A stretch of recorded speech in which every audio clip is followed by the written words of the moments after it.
자, 그런 다음에 무단양도 전대는 심화해서 하기로 하고, 자, 주택노부법이에요. 민사특별법이 6문제 나오는데, 당연히 여러분 시험에서 10월 29일 날 시험장에 가서 9시에 종 울리면 만날 문제, 주택 임대차에서 당연히 6문제 중에서 2문제가 나오겠죠. 그렇죠? 그 다음에 상가임대차 1문제, 가담법 하나, 집합법 하나, 명신따 실명리법 하나, 이게 6문제인데, 그런데 주택 임대차에서 물론 제가 기초 강의에서 누가 이 법을 적용받을 것이냐 뭐 등등등은 자세히 봤어요. 이렇게요. 별표 3개짜리는 2개예요. 대항력의 내용, 과연 이 세입자가 대항력이 있는 사람이냐. 대항력, 이게 제일 중요하고, 두 번째는 2년 전에 당연히 새로 도입된 갱신 청구권 제도. 모든 주택임대인들은 2+2, 1에 한해서 2년간 갱신을 청구하면 집주인은 정단이 없이 거절할 수 없다. 이 제도를 도입했다. 그래서 세입자들은 원하기만 하면 몇 년 쓸 수 있다. 4년 쓸 수 있다. 너무너무 중요한 거야. 이게 제일 중요하고, 거의 이렇게 묻는 것이, 2문제 이렇게 묻는 것이 거의 이렇게 물어야 되고, 어쩌다가 우선 변제권. 정확히 이해하는가, 우선 변제권. 한마디로 확정일자. 이 제도 정확히 이해하는가. 경락대금에서 배당 들어가서, 배당만 순위가 어떻게 되는 거냐. 이거 별표 2개고. 또 의외로 과거의 기출문은 이 제도가 만들어지기 전에는 이거 잘 나왔어요. 별거 아닌데. 임차, 명령, 등기제도. 임차, 명령제도. 요 정도가 하이라이트야, 핵심이야. 그 다음에 그래도 나중에 우리가 좀 알아야 되는 것은 그래도 주택임대차에서도 법정 갱신제도가 있어요. 묵시갱신. 그럼 주택은요, 갱신 청구제도도 있고 말없이 재격들한 제도, 둘 다 있어요. 이게 다 있어요. 요 별표 하나. 그 다음에 최우선 변제권. 이렇게 보더라도 논점 몇 개예요? 6개예요. 6개. 그런데 이 주택임대법은요, 이제 여러분들 각종 모의고사를 보거나 문제집, 기출문제집이라든가 단어물 문제집 보면 과거의 기출문제랑 현재 기출문제가 많이 좀 달라, 논점이. 과거의 기출문제는 주민등록에 관련된 걸 많이 물었어요. 주민등록 관련된 판례들. 이 교과서도 10몇 가지 소개하고 있어. 그런데 책은 5년, 6년간 본 시험에서 전입신고 물어본 거 없어. 이해를 묻지. 그 전입 관련된 판례들을 묻지는 않아. 근데 예전에 관대 그걸 물었어. 지문이 굉장히 길어. 막 길고 복잡하게. 근데 지금은 이렇게 보시면 돼요. 그래서 자, 이렇게 들어갈 건데 먼저 대항력. 이건 이해 문제야. 간단한 사례 문제고. 최근 대항력 문제 거의 빠지지 않고 나오죠. 자, 먼저 피시면 어디를 피시냐. 적용법 이런 거 우리가 다 봤고요. 537페이지 보면 3번에 세입자들의 주택 임차인들의 대항력 얘기가 최근 28, 29, 31에 32에 30회 빼고는 5년만 보시면 4번 나왔잖아요. 여기서 굉장히 중요한데 이 관련된 얘기도 봐보세요. 별표 치라는 거 아니야 지금. 넘기시면 대항력권이 어떻고 다가구 다세대가 어떻고 공무원 실수가 어떻고 전입신고 직권말수가 어떻고 한 5페이지에 걸쳐서 계속 무슨 얘기가 나와요. 전입신고 관련된 판례들이 막 쏟아져 나와요. 그게 중요한 게 아니고 그건 과거의 기출문제들이고 최근의 기출은 뭘 묻느냐. 542쪽에 2번에 대항력 내용 이걸 별표 3개 쳐야 돼. 이거를 정확히 이해하는 거.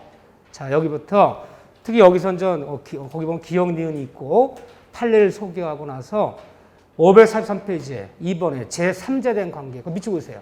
제3자 된 관계. 요게 특히나 중요해. 이걸 이해하는 거. 사례 문제.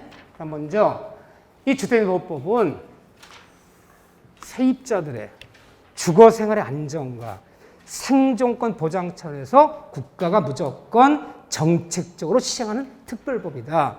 따라서 이 법은 편면적 강행적으로서 이 법을 어겨서 세입자, 임차인한테 불리하고 임대인, 집주인에게 유리한 특약 모두 무효로 한다. 또 이 법은 해석할 때 이 법의 해석, 이 법은 복지국가적 원리가 내면에 흐르는 법이기 때문에 이걸 해석할 때는 무조건 임차인에게만 유리하게 해석한다. 또 이걸 해석할 때는 판례가 하는 얘기야. 이런 건 나오진 않아. 그냥 치지를 아시라는 거야. 이 법은 이걸 해석할 때는 주택법을 해석할 때는 내가 세상을 사는 논리성, 논리, 내 세상을 합리성, 논리성, 합리성. 자구에서 글자에서 문자에서 자구에서 글자 해석에 연연하지 말아라. 어차피 논리적이지 않아. 어차피 합리적이지 않아. 글자에서 연연하지 마라. 논리가 맞지 않아도 무조건 국가가 정책적으로 시한 법이지. 내가 세상을 논리성, 합리성의 잣대를 들이대거나 글자에서 연연해버리면 안 된다는 거야. 무조건 임차도 유리하게 해석해라. 어차피 논리적이지 않다. 어차피 합리적이지 않다. 왜란 이유 따지지 마. 그냥 논리가 안 맞아도 국가 무조건 정책을 시행하는 법이야. 자, 거기서 이제 먼저 별 3개 쳤는데 대항 요건이라는 말을 이해해야겠죠. 그러면 이 법에 따라서 주택 임차인들은 국가 정책적으로 보호하는데 이 법에 따라 세입자들이 이 법을 적용받아 이런 거 보호받으려면 일단 세입자들은 대항 요건은 구비할 거. 이게 구비가 안 되면 이 법에 따라 아무것도 보호받을 수가 없어요. 그러니까 세입자 이 법에 따라 보호받으려면 일단 최저 요건이 뭐야? 대항 요건은 구비할 거. 대항 요건이 뭐예요? 세수하는 사람 임차인이 그 주택 인도받고 관할 주소지에 뭐가 돼 있어야 돼? 주민등록, 다른 말로 전입신고. 주민등록 돼 있어. 이게 깨지면 안 돼. 이 두 가지는 반드시 갖춰야 되는 거야. 이게 깨져버리면, 이 두 가지가 갖춰지지 않으면 이 법에 따라 아무것도 보호받을 수가 없어요. 이게 최소 요건이야. 그런데 인도받는 것은 그 집에 살면 돼야 안 돼요? 살면 돼. 근데 뭐가 문제돼요? 전입신고. 전입신고 어떻게 하자? 전입신고. 물론 동사무소 가서 하잖아. 알아놔도. 어떻게 하자? 올바르게, 똑바로, 정확히 돼야 된다. 전입신고가 올바르게, 정확히 안 되는 순간 대항 요건이 깨져버리기 때문에 최우선 변제권, 우선 변제권 아무것도 이번 보호받을 수가 없다. 올바르게 전입신고 잘해야 된다. 그건 예전에 전입신고 관련되는 주민은 어떻게 할 것이냐. 이 관련되는 판례가 교과서 4페이지에 걸쳐서 판례가 16가지가 소개되고 있어. 근데 예전에 이걸 물었어. 옛날에 이걸 물었다는 거야. 이걸 무자비하게. 근데 최근 5, 6년간은 이거 묻지 않아요. 근데 어쨌든 뭐 우리가 아는 상식이야. 다가구 단독주택은 어떻게? 다가구 공동주택은 집원만 일치하면, 다세대 공동주택은 집원부나 동호수가 일치하여. 그 정도 알면 돼. 뭐 이제 다른 거 논할 거 없어요. 이게 구비되어 있어요. 그 다음에는 대항력이란 말이 나와요. 대항력. 그러면 대항력이란 말과 대항요건이란 말은 같은 말이다, 다른 말이다. 같은 말, 다른 말이에요. 다른 말이지 정확히는요. 왜? 글씨가 틀리잖아. 글씨가. 다른 말인데 거의 같은 의미로 이렇게 잠깐 쓰려고 그래 이거를요. 근데 다른 말이야. 대항력이란 말은 세 사는 세입자가, 그래서 임차인이 집을 비우지 않고 내 계약 기간과 내 계약기간 남았어요. 내 계약 기간과 내 보증금을 받을 때까지는 이사 나가지 않을 권리. 집주인이 바뀌건 경락자 나타나건 누가 나타나건 나 아직 계약기간 남았어. 나 보증금 못 받았어. 내 보증금 빼줄 때까지, 내 계약기간 만료될 때까지 이 세상 모든 사람한테 집인도를 거절하면서 네가 모든 권리를 네가 신소유자 경락 네가 내 권리를 승계받아라고 주장하면서 집을 비우지 않을 권리가 바로 뭐죠? 대항력이야. 이 대항력이 있다면, 임차인 대항력이 있다면 이게 가능한 것이고, 대항력이 없다면요, 남은 계약권이 남았더라도 설령 보증금을 반환받지 못했더라도 이사 나가야 돼. 이해되죠? 그럼 누구한테 주장하는 게 대항력이야? 대항력 법원에 가서 주장하는 게 아니야. 법원에 가서 주장하는 것은 우선변제라고 부르는 거고, 경락금에서 내 보증금을 배당받을 거냐 못 받을 것이냐, 그건 우선변제권이고, 새로운 신소유자, 주택 신소유자 제3자들에게 또는 때에 따라서는 경락자에게 주장할 수 있는 권리가 바로 대항력이야. 근데 대항력이 있으려면 이렇게 얘기해요. 대항력은 인도 플러스 전입신고, 대항요건을 구비한 언제부터? 다음 날. 옛날 이 길이라 그랬는데 요즘 다음 날로 용어 그죠. 다음 날. 다음 날 몇 시부터? 그 이길 0시부터 대항력이 발생할 수 있어. 그런데 이 대항력 이때보다 발생하는 건데, 즉 대항력 논할 때는 이 세입자가 확정일자를 받았느냐 여부는 논할 필요 있어 없어요? 없어. 이 두 가지만 갖추면 확정일자 안 받아도 대항력 발생되는 거야. 확정일자는 언제 써먹는 거야 이 다음에? 이 주택 경매됐을 때 경락대 배당 신청할 때 5선 변제권 그때만 써먹는 거야. 뭐 대항력 있을 수 있는데 근데 대항력을 두 가지로 나눠야 돼요. 두 가지를. 복잡한 것을 간단히 알아야 돼. 이 대항력이 신소재 추정하는 건데 세입자가 요게 통상의 경우 이 통상의 경우라는 얘기를 우리가 그냥 사실 할 때 보통 이 보통의 경우 보통의 경우라는 것은 새 사는 집이 매매가 돼서 새로운 매수인이 나타났어요. 증여가 돼서 새로운 집주인이 매매, 증여, 교환 이런 것으로 집주인이 바뀌었어. 새로운 주택의 양수인이 나타났어. 이런 사람한테 내 남은 계약 기간과 내 보증을 승계받아라. 추할 수 있으면 대항력이 있는 거야. 이 통상의 경우가 하나는 어떤 경우냐? 하나는 집주인이 바뀌었는데 이 주택이 뭘 통해서? 경매를 통해서 집주인이 바뀌었어요. 그래서 누가 나타났어요? 경락자 나타났어. 경락자 완납했더라도 경락자 씨 나 좀 못 비워. 나 아직 계약 기간 6개월 남아서 6개월 더 살고 나 보증 다 못 받았어. 내 보증 전화 받을 때까지는 나 이사 못 나가. 라고 추정할 수 있다면 대항력 있는 거고. 이 두 가지 나눠서 기억하셔야 돼. 나눠서.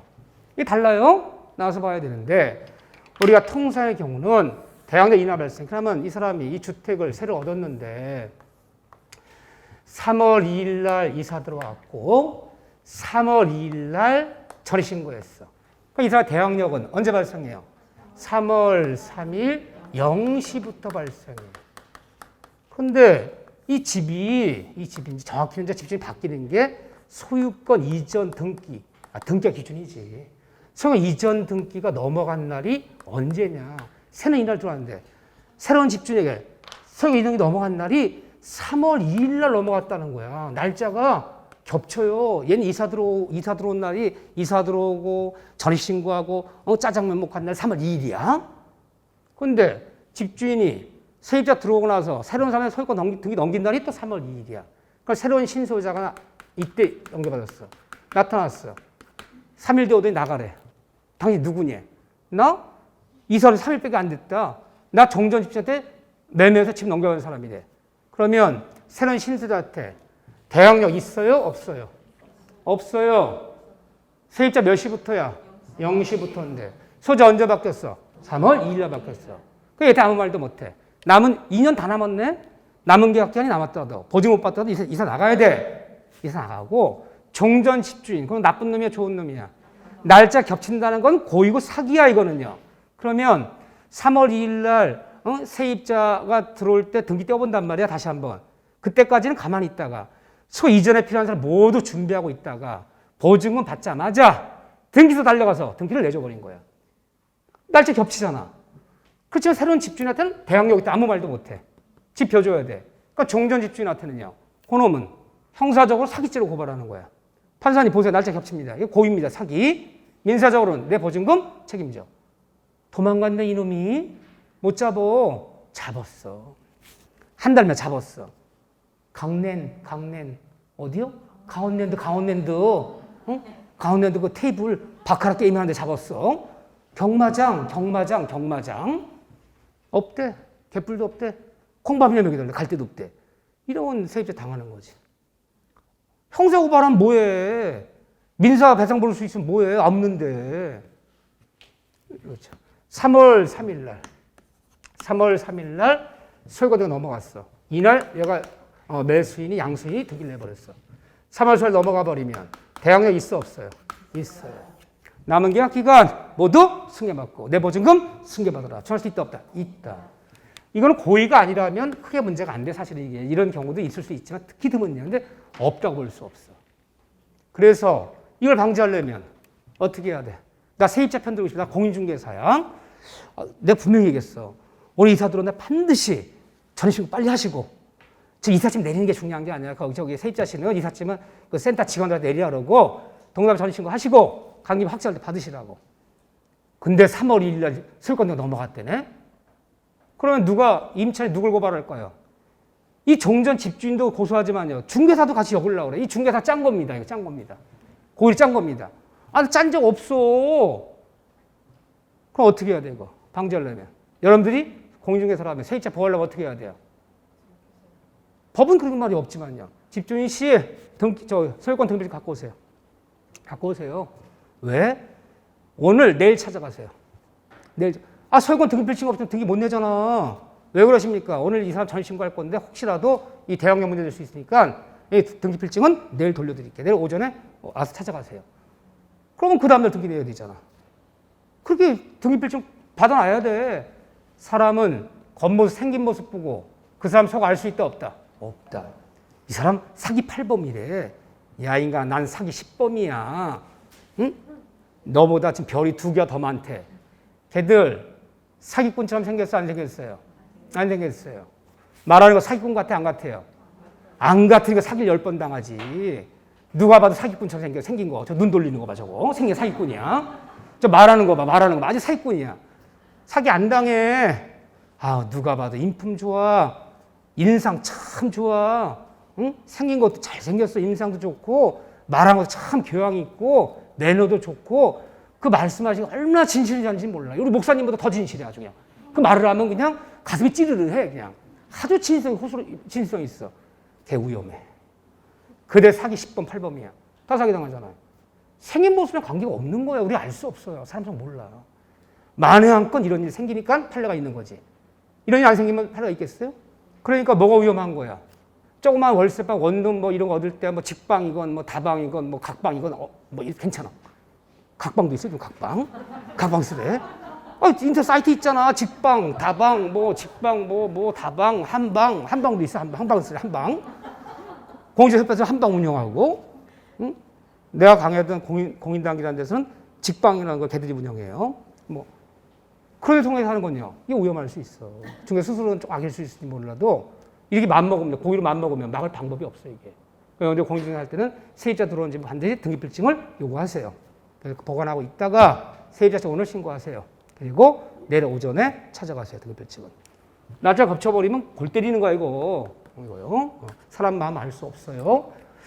자, 이날 있으면 대항력 있는 거고, 얘한테 모든 거 승계 주장할 수 있고, 이건 대항력 없고, 주장할 수 없고. 간단해요. 근데 문제는 경매죠.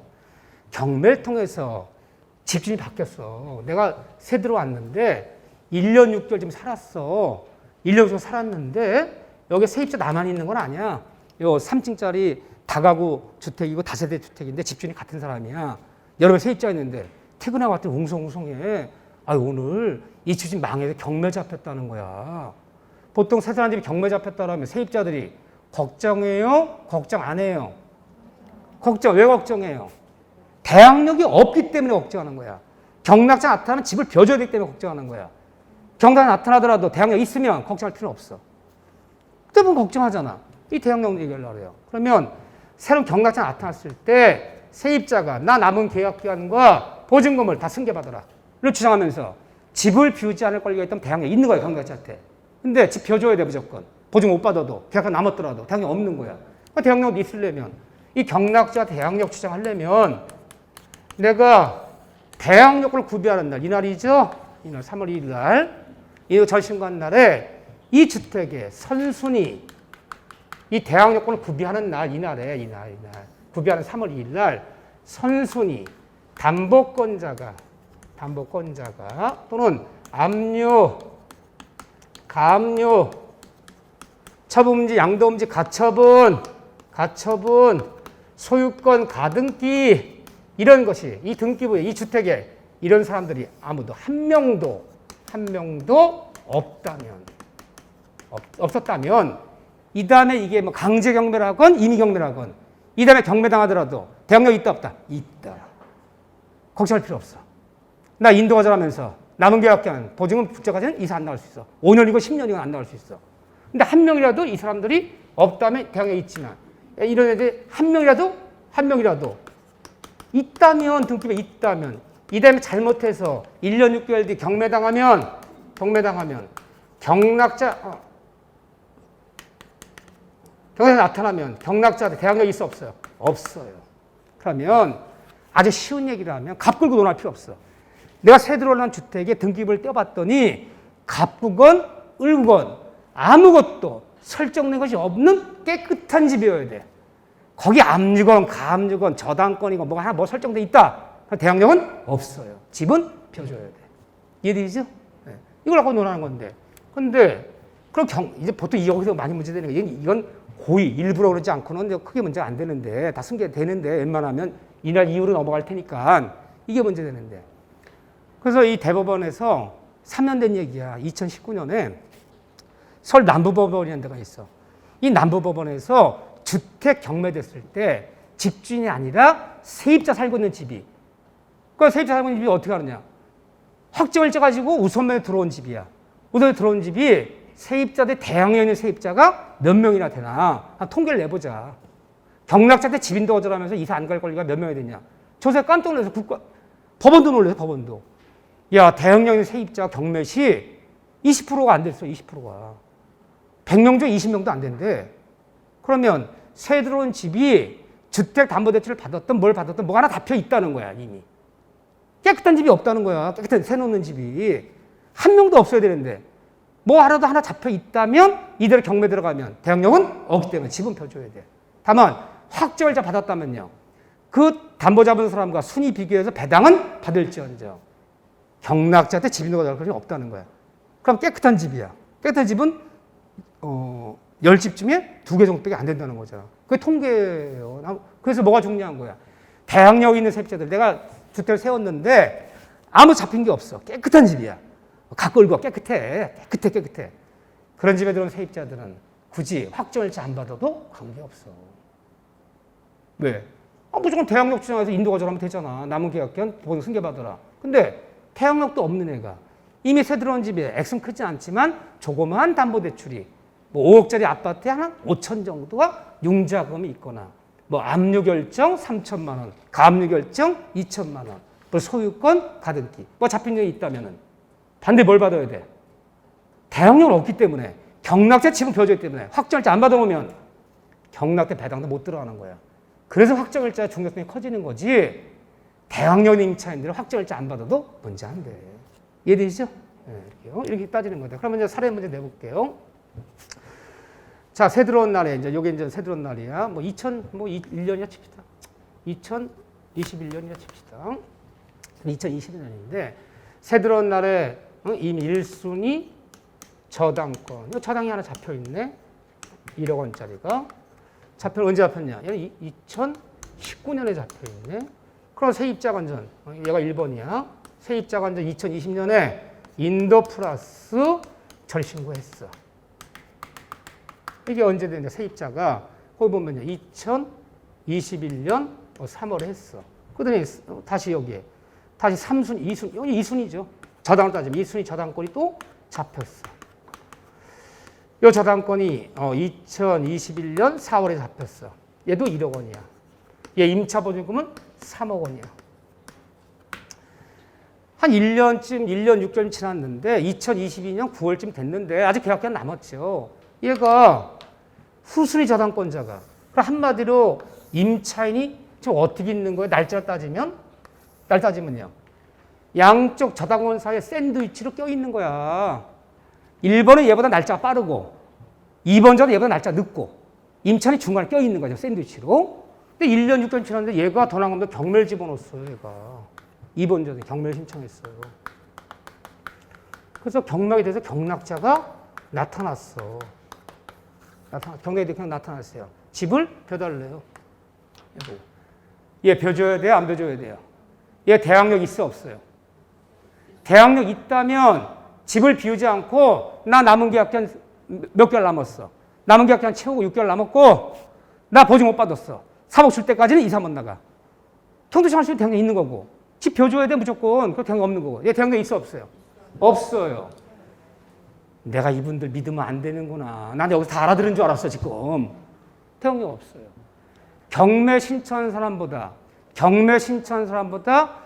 전입일자 앞섰다 대항력이 아니라 누가 경매 신청했든 내가 전입한 날에 3월 2일에 전입한 날에 나보다 앞섰던 담보권자가 이미 있어 없어요? 있다면 얘가 경매지만 또 얘가 경매했다. 대항력은 없어. 지금 벼줘야 되는 거야. 내가 전입하는 날 한 명도 없어야 된다 그랬잖아. 한 명도. 이미 얘가 있잖아. 한 명이. 대항력 없어. 지금 벼줘야 돼. 지금 이사 나가야 돼. 근데 확정일자 받아놨다면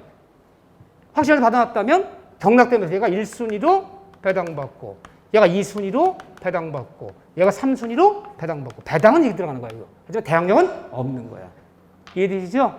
경매 신청한 사람보다 앞섰다 대항력이 아니라 내가 전입한 날에 다 한 명도 누가 있었다면 누가 경매를 집어도 대항력은 없기 때문에 집은 펴줘야 되고 확정일자 받았다면 두 번째 순위로 배당은 받을 수 있다. 우선 변제랑 대항력은 다른 거예요 지금. 이해되시죠? 네, 이거 이해하는 거. 우리한테 이거 이상 안 물어요. 계속 최근에 5년 본 시험에 이걸 물었지 깨알 만한 걸 지도 그냥 복잡하게 전입시킨 거 안 물었어. 요거 첫째 요거 이해하는 거. 너무 복잡하지 마세요. 두 번째 보증금 회수. 우선 변제권 별표 몇 개? 두 개. 보증금 회수가 우선 변제권이에요. 그러면 교과 순서대로 봅시다. 뭐 잡다한 거 이렇게 뭐 글자 장난 넣는 게 중요한 게 아니에요. 우리 중에 시험은. 근데 같은 이 주택임대보호법은 사실은 민법에서도 나오지만 또 어디서도 나와요? 주택임대보호법 2차 과목인 중개사 실무 문제에서도 주택임대보호법 한 문제 나온다 봐야지. 그러니까 이렇게 따지면 2+가 아니야. 민법 2문제, 저도 1문제. 3문제짜리야.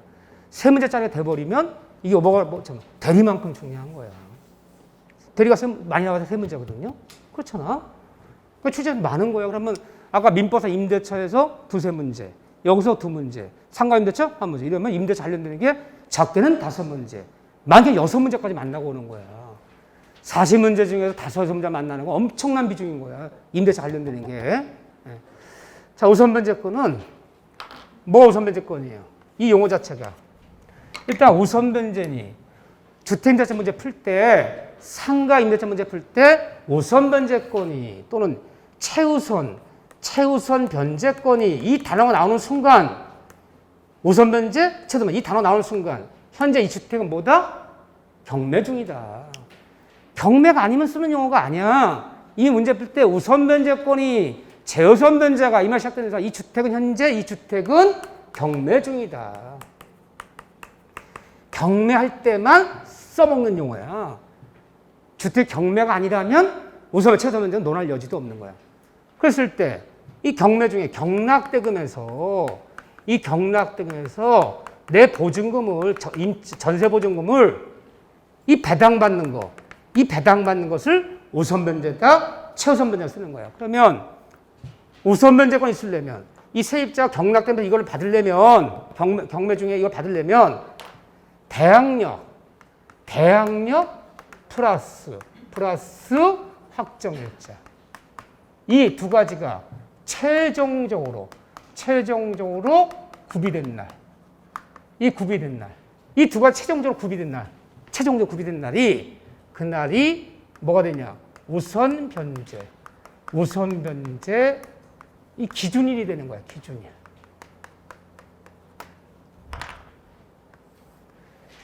우선의 기준이라는 말이 뭐냐면 확정일자 받았다 무조건 빼주는 건 아니고 확정일자와 저당 잡은 날짜 서로 순위를 비교해서 그 날짜에 따라 배당 순위가 정해지는 거지.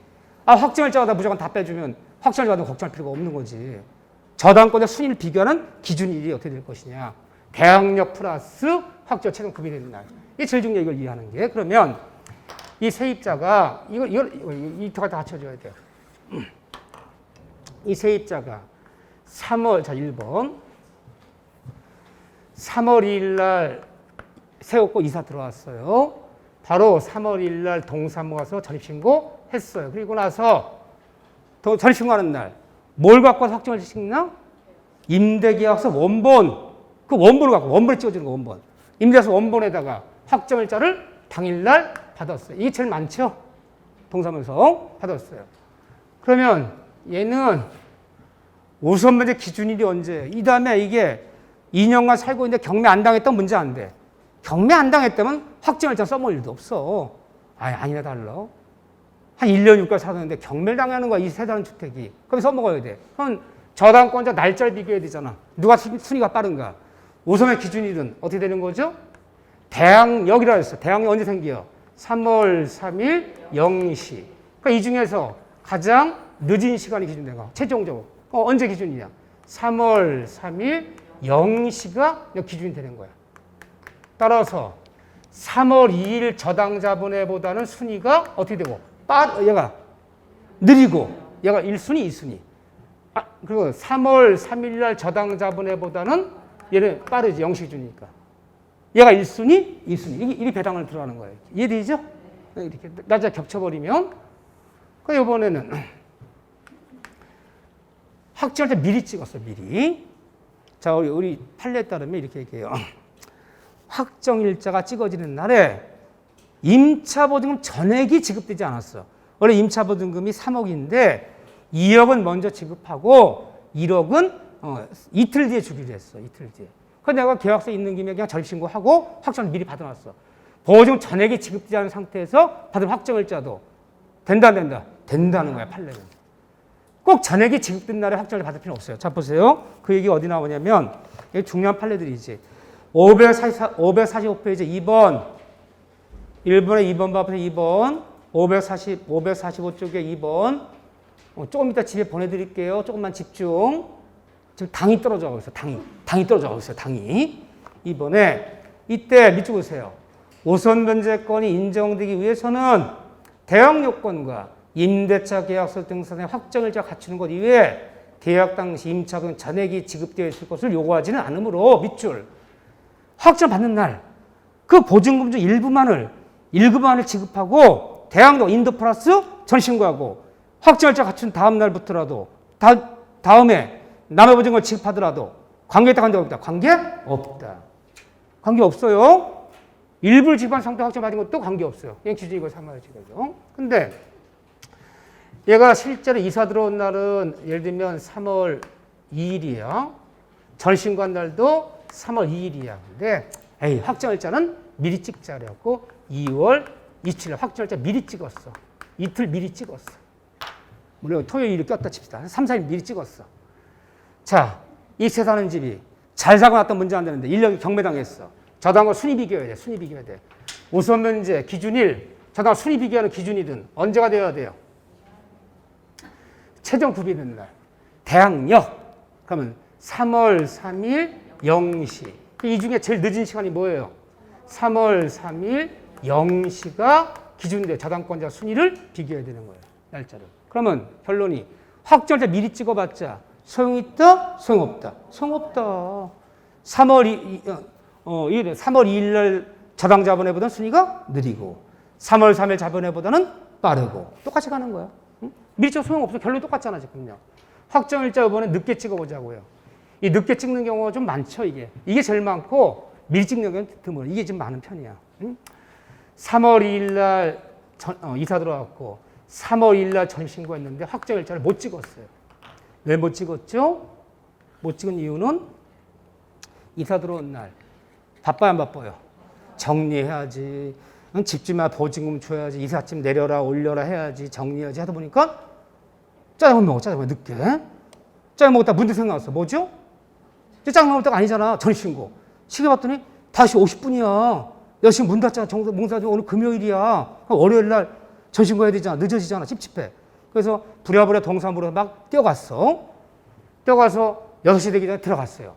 그래서 이거 전신했는데 뭘 안 갖고 왔어요? 급하게 얼마나 계약서 안 갖고 뭘 갖고 왔어? 젓가락을 들고 왔네. 짜장 비비다가 이걸 들고 왔어 이거를. 어떻게 못 찍는 거지? 그래서 월요일 날 3월 5일 날 할 수 없이 찍었어요.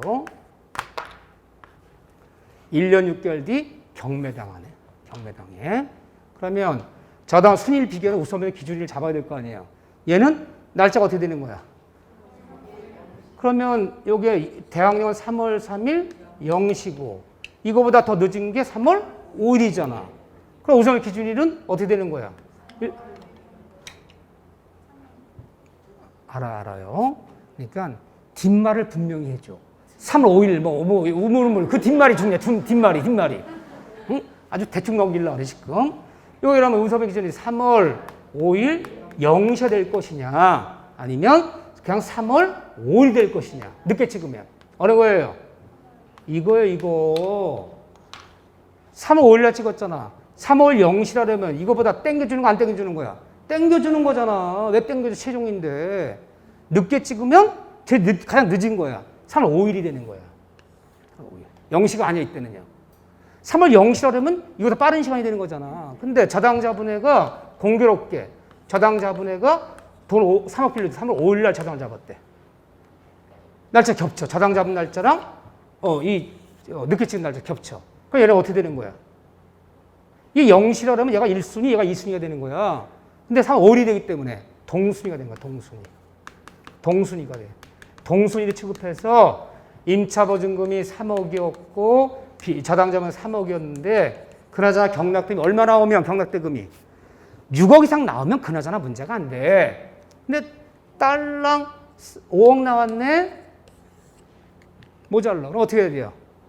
2.5억, 2.5씩 안분 배분해야 돼요. 늦게 찍으면 동순위 나온다 안 나온다? 나와요. 0시가 아니기 때문에 여기는. 이해되죠? 그래서 화학적 늦게 찍으면 그 날짜지 0시가 아니야. 따라서 3월에 저당자분 서로 동순위 취급하기 때문에 평등 배분하는 거 이렇게요. 이 세 개 밖에는 경우의 수가 없잖아요 지금. 다른 거 없잖아요? 경우 수가. 그렇잖아요 이렇게. 날짜 이거 기준을 잡을 줄 아는 거. 0시 아니야. 이게 제일 중요하고 이걸 이해하는 게. 두 번째는 첫 번째 게 제일 중요하고. 자, 두 번째는 확정일자 받는 이 임대계약서. 확정한 임대계약서에 여기에 이 아파트인데 아파트 동 호수가 누락됐어. 여기다가 확정일자를 받아버렸어. 임대계약서 동호수를 안 적었어요. 그냥 집주인 누구 이름 적고 전화번호 적고 보증금 몇 월 며칠부로 2억 5천이다. 동호수가 누락됐어. 주소는 나와 있어. 집은 나와 있지만 동호수가 누락됐는데 확정일자 받은 거야. 이 확정 받은 거 괜찮은 거예요? 안 괜찮은 거예요? 괜찮은 거예요. 이거 효과 있는 거예요. 확정일자는 제3자한테 공시한 장부가 아니라 이 다음에 경매당했을 때 법원에 제출해서 법원이 뭐 확인하려고? 몇 월 며칠 얼마 줬는가? 이거 속일 수도 있단 말이야. 그걸 확정일자 우리가 신고하면 걔들이 동사무소에 적는단 말이야. 확정일 장부에다가. 근데 사실은 2억 5천이야. 2억 5천을 적구동료 이렇게 2억 5천? 그럼 얘들이 적어요 거기다가 동사무소 직원들이. 근데 얘가 경매당한데 집주인 도망갔어. 요거를 살짝 고쳤네. 이렇게 3억 5천. 요럴까봐. 액수 속이고 날짜 속일까봐 이걸 보자는 거지. 삼자들이 뭐 공시한 장부 아니기 때문에 동수락태와 관계 없다는 거야. 관계 없다. 효력 있는 거예요. 관계 없다. 그런데 확정일자는 언제까지 받아야 되냐? 언제까지 받아야 이 배당을 들어갈 수 있는 거냐? 자동 순위 비교해서 배당 받으려면 내가 어쩌다 보니까 확정일자 안 받아놨어. 원룸을 얻었어. 투룸 얻었어. 같은 말에도 방 한 칸 얻었어. 나 방 2칸짜리 얻었어. 이렇게 얘기하면 좀 없어 보이죠? 집 어떻게 얻었니? 투룸 있어 보여. 방 어떻게 얻었어? 뭐 원룸 얻었지. 그럼 원룸 그럼 또 좀 있어 보여? 그런데 방 한 칸 그러면 아이고 비난하는가 봐. 그래서 같은 말도 영어를 써야 돼. 원룸, 투룸. 어디 사니? 그러면 빌라 그러면 좀 없어 보여. 캐슬 이름이 캐슬 빌라야. 롯데 캐슬 빌라. 롯데 캐슬 얻었지. 그럼 있어 보여. 참 사람들이 명칭 그거 붙이는 거. 괜히 뭐 그냥 삼성 아파트 그러면 좀 없어 보는데. 삼성에 뭐 삼성 레미안 거기 또 더 붙어야 돼. 하나 더 붙어야 돼. 거기에 무슨 뭐 프리미엄 뭐 이런 거 더 붙으면 괜히 있어 보여. 영어가 길면 길수록 있어 보여. 어쨌든 얻었어. 근데 이걸 못 찍었어요. 짜장면 저기 젓가락 들고 가는 바람에. 직장인이 동사만 찍을 시간이 없네. 그래도 월요일 찍어야지. 출근해야지. 갔다 오니까 밤 9시인데 또 생각이 나요. 학점일자 안 찍었네? 아, 내일 찍어야지. 쉬는 날 있어야 찍지. 쉬는 날은 지돌도 쉬어, 지돌도. 응? 에이, 선거날 찍어야지. 지돌도 쉬어. 그러다 까먹은 거야, 이제 까먹은 거야. 처음에 보름 정도 찍어야 하다가 안 찍었는데. 경매 잡혔대. 경매 개시결정하고 경매 등기가 났다는 거야. 오늘 퇴근하고 왔더니 원룸 푸름이 많은 집인데 난리 나서 사람들이 집주인 도망가고 경매 잡혔대. 뭐가 생각나 갑자기? 확정일자 안 찍었잖아. 나 최우선매에 해당되는 금액도 아니야. 2억이야. 안 찍었단 말이야. 경매 등기 난 이후에 부랴부랴 동사무소 가서 이제라도 확정일자 찍는 거 이제 찍어서 경매 등기 난 이후에 찍었어. 확정일자. 예, 우선 면제권 있는 거예요? 없는 거예요? 경매 등기 난 이후에 이제 와서 찍었다니까. 이제 와서. 우선 면제 있어 없어요? 좋은 태도. 좋은 태도. 네. 있어요. 경매 등기 나기 전까지 확정일자를 찍어야 하면 틀려. 경매 등기 난 이후에 찍은 확정일자도 우선일자 있어. 있는데 몇 등? 꼴등이겠지. 네 밑에 누가 있어? 네 밑에 이미 줄줄 사탕이지 위에. 그 때문에 실효성이 떨어질 뿐이지. 경매 등기 난 이후에 찍은 확정일자도 유효하다는 거야. 근데 여기가 만약에 수리가 한 명밖에 없어. 한 명. 그러니까 달랑 한 명이야. 그 이후에 찍어도 2등으로 들어갈 수 있는 거지. 경매 등기 난 이후에 찍은 확정일자도 우선 면제권 인정된다 그러는 거야. 네 번째. 하지만 경락대금에서 배당을 받으려면 배당 신청 이 종길이라는 날이 있어요. 종길. 이 종길까지 배당 신청 배당 종길은 어떻게 알아요, 내가? 대한민국 법원에서요. 어느 주택이 경매 들어오면 그 주소지상 전시공된 모든 사람한테 채권장이 날라가. 이런 제도도 없어서 그전에는. 그 세입자가 경매 잡힌 뭔지 잘 알지도 못하는 경우가 있었어. 근데 법이 개정되면서 대한민국 모든 법원은 어떤 주택 경매 들어오면 그 경매 들어온 그 주택 주소지에 전시공된 모든 사람한테 반드시 내용 증명 그거 한마디로 해서 등기표로 다 통지해주게 돼 있어. 알아야지 뭘 신청을 만들어야 할 거야. 통지한 날에 거기 배당 종기일 날짜 딱 적혀 있어. 언제가 배당 신청하셔야 된다. 그 날짜가 적혀 있어. 그때가 배당 신청해야지. 그 날짜 이후에 신청하면 소용없어. 이때까지 뭐는 필요하다? 배당 신청은 필요하다. 배당 신청 안 하면 준다? 안 준다? 안 준다. 그러니까 이제 해야 돼요. 자, 다섯 번째. 이 세입자가 대항력도 있고 플러스 우선 면제권도 있고 양자를 모두 겸유하고 있대. 겸유. 여기까지 한번 보면 돼요. 거의 뭐 고문하는 수준이야. 지금 고문하는 수준이야. 눈들이 지금 맛이 갔어. 여기까지 다섯 문장이야. 이거 복잡해. 교과서 보면. 그러면 이런 거 찾아서 체크하면 된다는 거야, 여러분들이. 요거만. 다른 거 뭐 이게 대충 읽다가 원하면 형업에 딱 그러는 거야. 이 두 가지 모두 겸유하고 있다. 겸유하고 있다는 얘기는요. 얘가 절신과는 3월 2일 날 얘보다 앞섰던 선순위, 압류, 가압류, 저당권이 단 한 건이라도 있어 없어요? 없어. 대항력이 있기 때문에 이미 대항력이기 때문에 경락자한테 집인도 거절할 수 있어요. 또 얘가 확정일자도 받았어. 보통 이날 받아도 칩시다. 확정일자 받았어. 그럼 뭐도 있어? 우선 변제권도 있지. 그럼 얘가 대항력 있는 애가 당일날 확정일자 찍어버리면 몇 순위야? 1순위지. 얘가 1순위가 안 되면 대항력이 없는 거야. 얘 1순위야. 들어가면 1순위야. 또 내가 전입하는데 아무도 없어. 선순위가. 나 대항력도 있어. 둘 다 겸유한 사람은 이 주택 경매당하면 어느 걸 주장하라는 거예요? 네 편한 대로 선택하라는 거예요. 선택할 수 있어. 나 계약이 아직도 한 6개월 남았어. 6개월 남았는데 경매당한대. 근데 내가 확정일자 받은 날짜가 1순위야. 나보다 앞서는 날짜는 아무것도 없어. 내가 배당 들어가면 몇 순위를 받아요? 1순위를 받잖아. 근데 나중에 경락 때문에 배당을 신청해서 우선면제권 신청해서 배당이 떨어지면 집을 벼줘야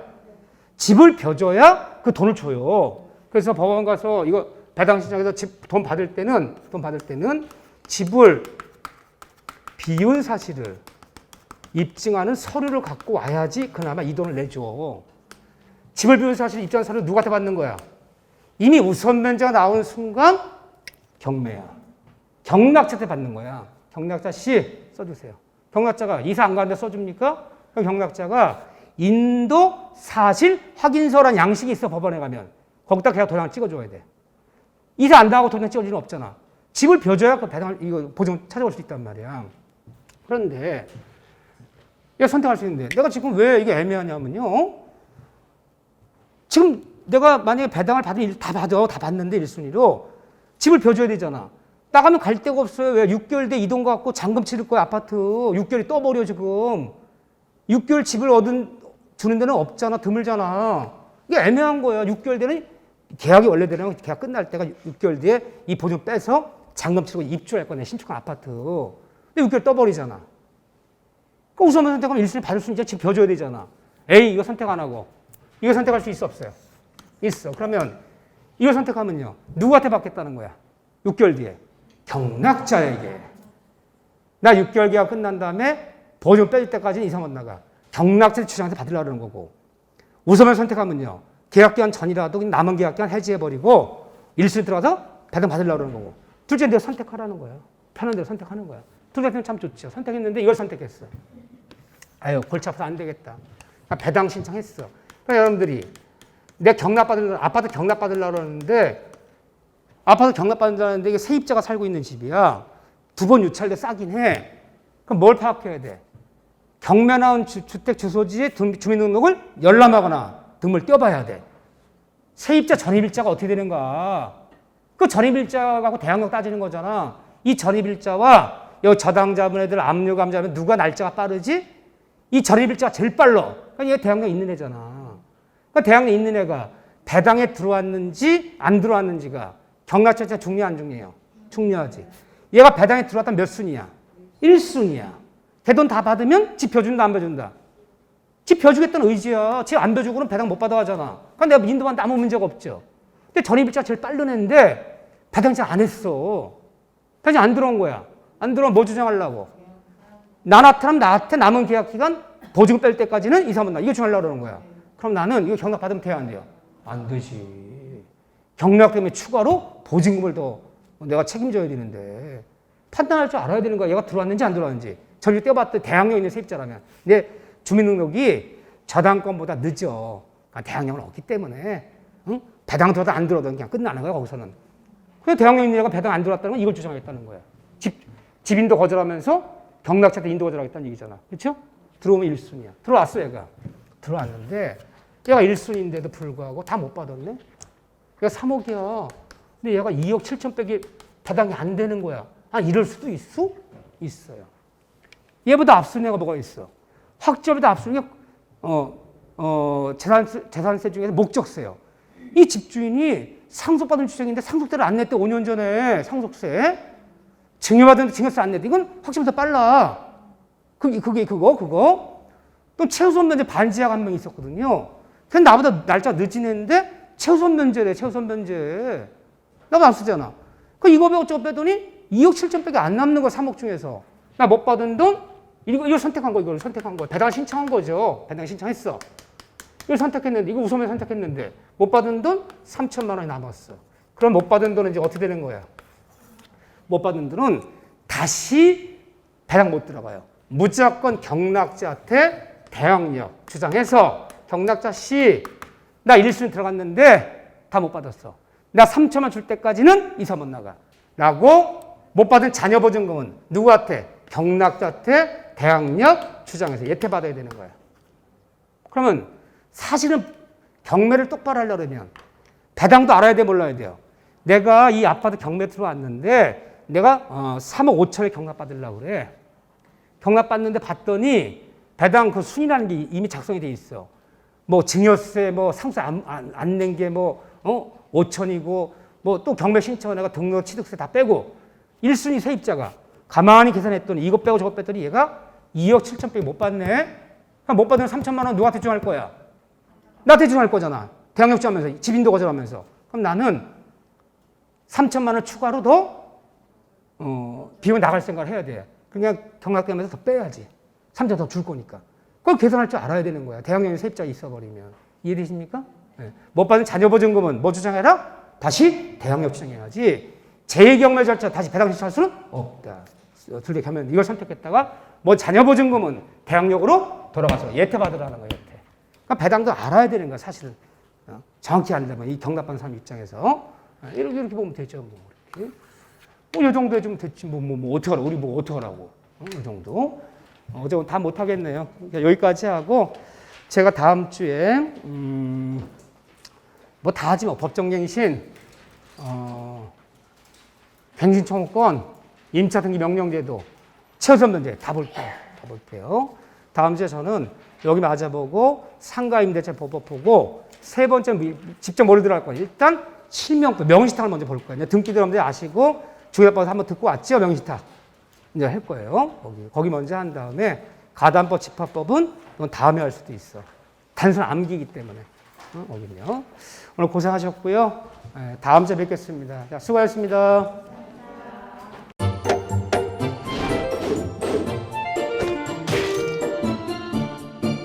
안녕하세요. 공인중개사 민법을 강의하고 있는 양민입니다. 자, 제가 준비한 거는 공인중개사 자료를 쉽게 다운받는 꿀팁을 준비해 보았습니다. 자, 공인중개사를 공부하다 보면 방대한 양의 자료를 접하게 됩니다. 하지만 그것을 일일이 다 출력을 하시거나 보관을 하는 데는 불편함이 따르죠. 이를 해소하기 위해서 핸드폰을 쉽게 활용할 수 있는 꿀팁을 준비했습니다. 네이버 밴드라는 어플을 통해 필요한 자료들을 보거나 다운받을 수 있습니다. 이 네이버 밴드를 활용하는 방법을 하나씩 알려드리도록 하겠습니다. 1단계, 네이버 밴드라는 어플을 다운받습니다. 가장 먼저 안드로이드 버전은 플레이 스토어를 클릭하시면 되겠습니다. 아이폰은 앱스토어에서 하시면 됩니다. 그 다음 검색창에 네이버 밴드를 검색하시고 다운 혹은 설치를 클릭하시면 되겠습니다. 이렇게요. 2단계, 밴드 어플에서 공수모를 검색해 주시면 되겠습니다. 밴드 어플을 누르시면 위쪽 상단에 보시는 것처럼 돋보기 모양의 아이콘이 보입니다. 이 돋보기 부분을 클릭하시게 되면 맨 위쪽에 하얀 공백의 검색창이 생기는데요. 이곳을 눌러서 공수모 이 세 글자를 쳐주시면 되겠습니다. 3단계는요. 해당 공수모 밴드를 들어가 주시면 됩니다. 이 밴드는 공인중개사를 공부하시는 수험생들을 위한 밴드입니다. 수험생들을 위한 시험 정보나 자료가 업로드되어 있어서 공부를 할 때 활용할 수 있는 밴드입니다. 보시는 것과 같이 강의와 관련된 공지사항이나 최신 자료가 다양하게 제공되고 있습니다.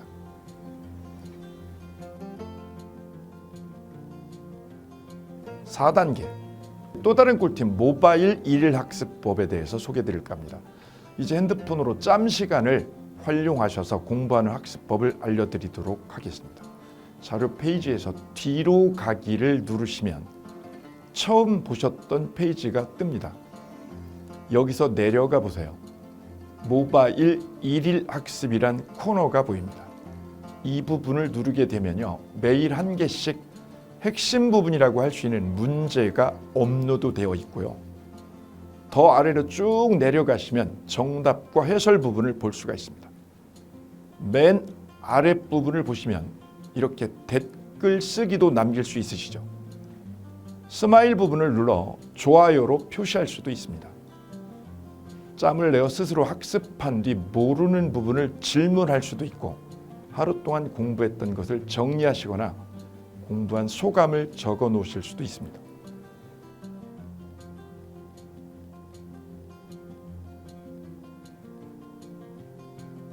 지금까지의 과정과 같이 공수모 밴드에 가입하신다면 다채롭게 업데이트되는 양질의 최근 자료들을 접하시고 활용할 수 있습니다.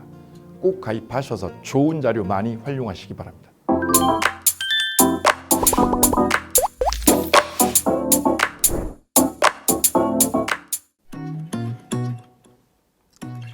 자, 안녕하십니까. 자, 이번에는 부동산 실무, 일반인들이 어떤 도움을 받기 위한 관련된 밴드에 대해서 소개를 시켜드릴 건데요.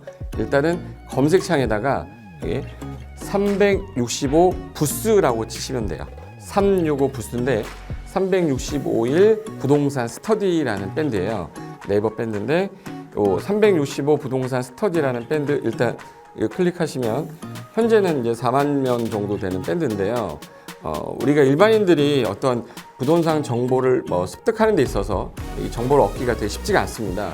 내가 어딘가를 찾아본다고 해서 잘 찾을 수 있는 것도 아니고, 그리고 어떤 전문가들이 하는 말들이 이 친밀성이 있는 건지 아닌지에 대해서도 우리가 잘 믿을 수가 없는 거기 때문에 그런 정보를 그래도 좀 손쉽게 찾아볼 수 있게끔 저희 이제 이 밴드에 구성된 전문가들이 정보를 좀 제공해 주는 거기 때문에 아마 유용하게 활용할 수 있을 거고요.